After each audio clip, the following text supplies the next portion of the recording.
ദിനവൃത്താന്തം രണ്ടാം പുസ്തകം അധ്യായം 2.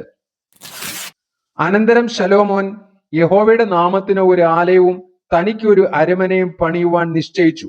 ശലോമോൻ 70,000 ചുമട്ടുകാരെയും മലയിൽ 80,000 കല്ലുവെട്ടുകാരെയും അവർക്ക് മേൽവിചാരകന്മാരായി 3,600 പേരെയും നിയമിച്ചു.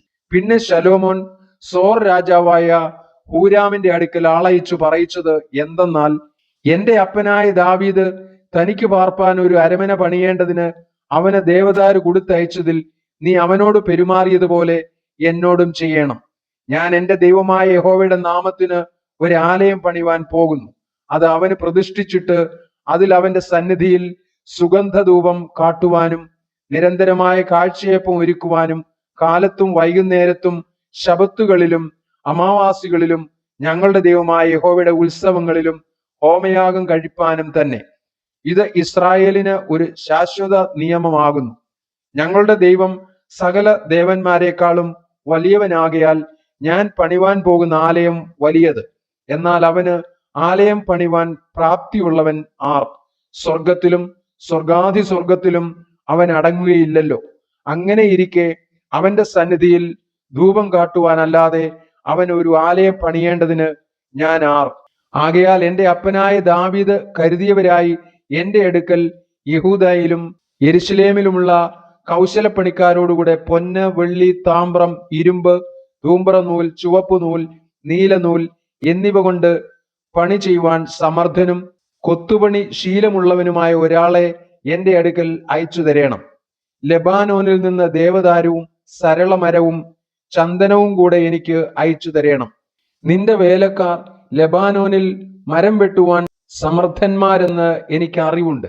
എനിക്ക് വേണ്ടുവോളം മരം ശേഖരിപ്പാൻ എന്റെ വേലക്കാർ നിന്റെ വേലക്കാരോടുകൂടെ ഇരിക്കും. ഞാൻ പണിവാനിരിക്കുന്ന ആലയം വലിയതും അത്ഭുതകരവുമായിരിക്കണം. മരം വെട്ടുകാരായ നിന്റെ വേലക്കാർക്ക് ഞാൻ 20,000 കോർ കോതമ്പരിയും 20,000 കോർ യവവും 20,000 ബത്ത് വീഞ്ഞും 20,000 ബത്ത് എണ്ണയും കൊടുക്കും.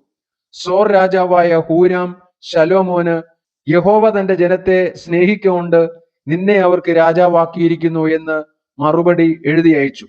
ഹൂരാം പിന്നെയും പറഞ്ഞത്, യഹോവയ്ക്ക് ഒരു ആലയവും തനിക്കൊരു അരമനയും പണിയേണ്ടതിന് ജ്ഞാനവും ബുദ്ധിയും വിവേകവുമുള്ള ഒരു മകനെ ദാവീദ് രാജാവിന് നൽകിയവനായി ആകാശവും ഭൂമിയും ഉണ്ടാക്കിയവനായി ഇസ്രായേലിന്റെ ദൈവമായ യഹോവ വാഴ്ത്തപ്പെട്ടവൻ. ഇപ്പോൾ ഞാൻ ജ്ഞാനവും വിവേകവുമുള്ള പുരുഷനായ ഹൂരാം ആബിയെ അയച്ചിരിക്കുന്നു. അവനൊരു ധാന്യ സ്ത്രീയുടെ മകൻ. അവന്റെ അപ്പൻ ഒരു സോര്യൻ. പൊന്ന്, വെള്ളി, താമ്രം, ഇരുമ്പ്, കല്ല്, മരം, ധൂമ്രനൂൽ, നീലനൂൽ, ചണനൂൽ, ചുവപ്പുനൂൽ എന്നിവ കൊണ്ട് പണി ചെയ്യുവാനും ഏതുവിധം കൊത്തുപണി ചെയ്യുവാനും നിന്റെ കൗശലപ്പണിക്കാരോടും നിന്റെ അപ്പനും എന്റെ യജമാനനുമായ ദാവീദിന്റെ കൗശലപ്പണിക്കാരോടും കൂടെ അവന് ഏൽപ്പിക്കുന്ന ഏത് കൗശലപ്പണിയും സങ്കൽപ്പിപ്പാനും അവൻ സമർത്ഥനാകുന്നു. ആകയാൽ യജമാനൻ പറഞ്ഞ കോതമ്പും യവവും എണ്ണയും വീഞ്ഞും വേലക്കാർക്ക് കൊടുത്തയക്കട്ടെ. എന്നാൽ ഞങ്ങൾ നിന്റെ ആവശ്യം പോലെയൊക്കെയും ലെബാനോനിൽ നിന്ന് മരം വെട്ടി ചങ്ങാടം കെട്ടി കടൽ വഴിയായി യാഫോവിൽ എത്തിച്ചു തരും. നീ അത് യെരുശലേമിലേക്ക് കൊണ്ടുപോകണം. അനന്തരം ശലോമോൻ ഇസ്രായേൽ ദേശത്തിലെ അന്യന്മാരെയൊക്കെയും തന്റെ അപ്പനായ ദാവീദ് എണ്ണം നോക്കിയതുപോലെ എണ്ണമെടുത്താറെ 1,53,600 പേർ എന്ന് കണ്ടു. അവരിൽ 70,000 പേരെ ചുമട്ടുകാരായിട്ടും 80,000 പേരെ മലയിൽ കല്ലുവെട്ടുകാരായിട്ടും 3,600 പേരെ ജനത്തെ കൊണ്ട് വേല ചെയ്യിപ്പാനും മേൽവിചാരകരായിട്ടും നിയമിച്ചു.